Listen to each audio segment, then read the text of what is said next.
Hi friends, இன்றைக்கி ஒரு சூப்பரான வீடியோ தான் பார்க்க போகிறோம். என்னன்னு பார்த்தீங்கன்னா, சப்பாத்திக்கு ஒரு வெஜிடேரியன் கறி தான் செய்ய போகிறேன். சூப்பராக இருக்கும். வாங்க பார்க்கலாம் எப்படி செய்கிறதுன்ட்டு. இப்போ ஒரு 4 ஸ்பூன் எண்ணெய் விட்டுருக்கேன். அதில் வந்து ஒரு 1/4 ஸ்பூன் சோம்பு, ஒரு பட்டை, 2 லவங்கம் இதெல்லாம் போட்டுடலாம். நல்லா பொரிஞ்சதுமே 2 பெரிய வெங்காயம் கட் பண்ணியிருக்கேன், ஒரு பெரிய தக்காளி கட் பண்ணியிருக்கேன். இதுவும் இதில் போட்டுடலாம். இடிக்கிறதுக்கு முன்னாடி போட்டுடலாம். இந்த லவங்கம் இடிக்கும் எண்ணெயில் போட்டால். கருவேப்பிலையும் இதிலே போட்டுடலாம். நான் வந்து இப்போ ஒரு வெங்காயம் வந்து 2-3 அரிஞ்சிருக்கேன். சின்ன சின்ன வெங்காயமாக இருந்தது. பெரிய வெங்காயம் 2 பெருசாக இருந்துச்சுன்னா 2, இது வந்து 4 எடுத்துருக்கேன். நான் சின்ன சின்னதாக இருக்குது. ஏன்னா இப்போ வந்து சப்பாத்திக்கு செய்ய போகிறோம். சப்பாத்திக்கு அப்படியே முழுசாக இருந்தால் சூப்பராக இருக்கும். அதனால் நான் வந்து 1-2 தான் கட் பண்ணியிருக்கேன். இப்போ பாருங்கள், வெங்காயம் நல்லா வதங்கிடுச்சு. இப்போ ஒரு ஸ்பூன் இஞ்சி பூண்டு விழுது சேர்த்துக்கலாம். நான் இப்போ அம்மிக்கல்லில் தட்டி எடுத்துகிட்டு வந்தேன். ஏன்னா முன்னெல்லாம் இஞ்சி பூண்டு விழுது அரைச்சி வச்சுக்குவேன். இப்போ விற்கிற பூண்டு விலைக்கு எதுவும் வாங்க முடியல. 300 ரூபாய் எங்கள் ஊரில். அவ்வளோ விலையுது. ஒரு 2 மாதத்துக்கு முன்னாடி இஞ்சி 300-400ன்னு வித்துட்டு இருந்தது 1 கிலோ. இப்போ பூண்டு இதுதான் மாற்றம்ங்கிறது. இப்போ தக்காளி பாருங்கள், அதுவும் பாருங்கள் 1-2 தான் கட் பண்ணியிருக்கேன். அதை போட்டுக்கலாம்.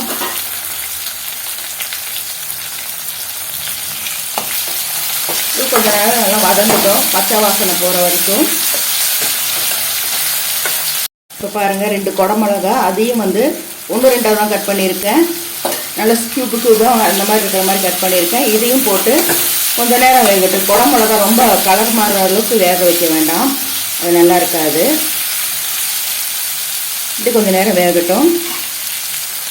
இப்போ பாருங்கள், கொஞ்சம் நேரம் வெந்துருச்சு. இப்போ வந்து மஞ்சத்தூள் கொஞ்சம், மிளகாத்தூள் கொஞ்சம், காரத்துக்கு ஏற்ற மாதிரி போட்டுக்குங்க. இந்த மசாலாக்கு எவ்வளவோ அவ்வளோ போட்டுக்குங்க. மல்லித்தூள் 1 ஸ்பூன், கறி மசாலா 1 ஸ்பூன், இதெல்லாம் போட்டு கொஞ்சம் வதக்கிடுங்க. உப்பு தேவையான அளவு போட்டுக்குங்க.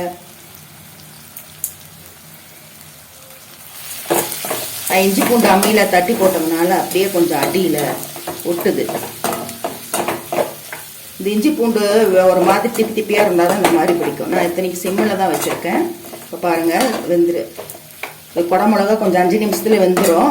இது வந்து அடி பிடிக்கல, அதாவது ஒரு மாதிரி பிடிச்சிருக்கும். அது நல்லா தான் இருக்கும். நம்ம ஃப்ளேம் அதிகம் வச்சாதான் குழம்பு வந்து அடி பிடிச்ச வாசம் வரும். நான் சிம்மிலேயே வச்சுருக்கேன். இப்போ இந்த உருளைக்கிழங்கு 3 வேக வச்சுருக்கேன். அதுவும் பாருங்கள், ஸ்கூப்பு மாதிரி கட் பண்ணி வச்சுருக்கேன். அதையும் போட்டுக்கலாம். போட்டு ஒன்றா கலந்து விட்டுக்கலாம். இது பூரிக்கு சப்பாத்திக்கு அருமையாக இருக்கும். குடமிளகா பாருங்கள், ரொம்ப வெந்துட்டா நல்லாவே இருக்காது சாப்பிட்றதுக்கு.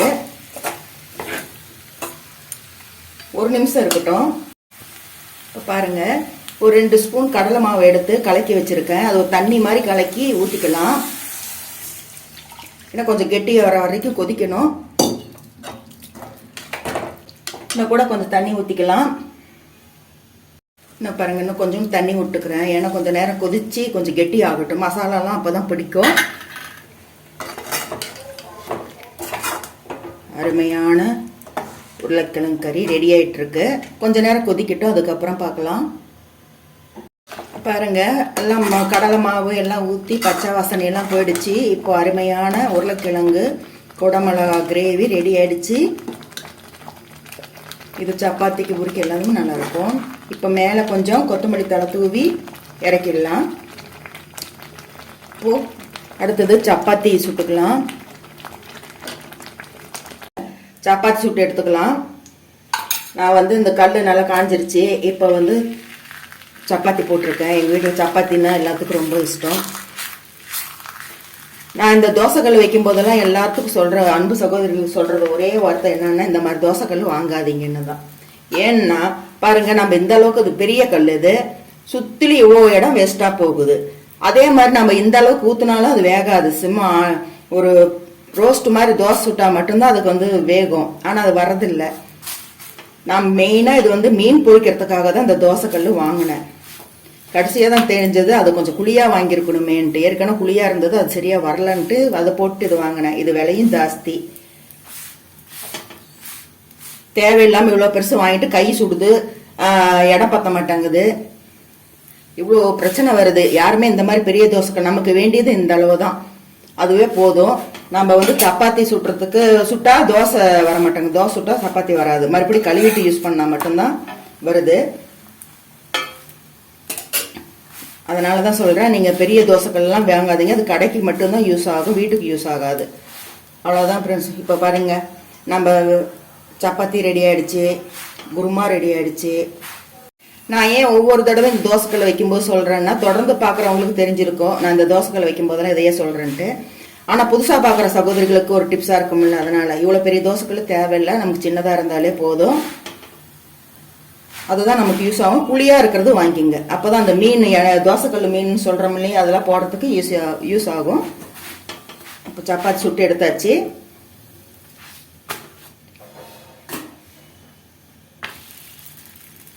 பாருங்க சப்பாத்தி ரெடி ஆகிடுச்சு. குருமா பாருங்க கொஞ்சம் நேரத்தில் எவ்வளோ கெட்டியாகுது, கரெக்டாக இருக்கும். இன்னும் கூட நம்ம தண்ணி ஊற்றினா நல்லா இருக்காது, இந்த மாதிரி கிரேவியாக இருந்தால் தான் நல்லாயிருக்கும். உருளைக்கிழங்கு குடமிளகா கறி ரெடி ஆகிடுச்சு. சூப்பராக இருக்கும் அது சப்பாத்திக்கும் பூரிக்கும். நீங்களும் இந்த மாதிரி செஞ்சு பார்த்துட்டு எப்படி இருக்குன்னு சொல்லுங்கள். இந்த வீடியோ பிடிச்சிருந்துச்சுன்னா ஒரு லைக் கொடுங்க, சப்ஸ்கிரைப் பண்ணிக்கோங்க. மீண்டும் உங்களை அடுத்த வீடியோவில் சந்திக்கின்றேன். பாய்.